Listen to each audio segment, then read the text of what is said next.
आज मैं अपने मामू के ट्यूबवेल पर नहाने आया हूँ और मेरे मामू ट्यूबवेल स्टार्ट करेंगे। हम पीटर का पहले ऊपर से सेफ्टी पार्ट्स उतारेंगे।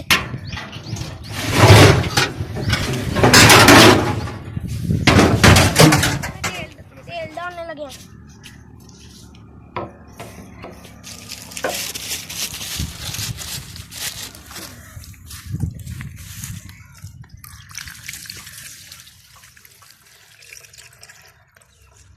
ये पीटर एयर ला रहा है, इसकी हवा कटाने लगी हैं।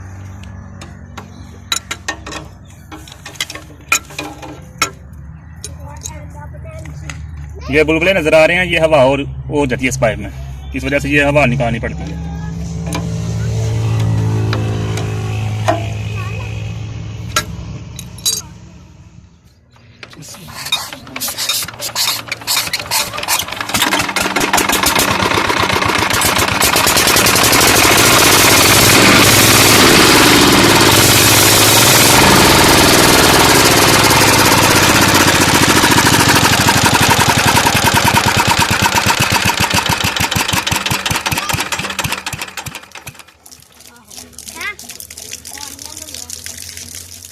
काफी दिनों का बंद था, पानी डाल रहे हैं अब।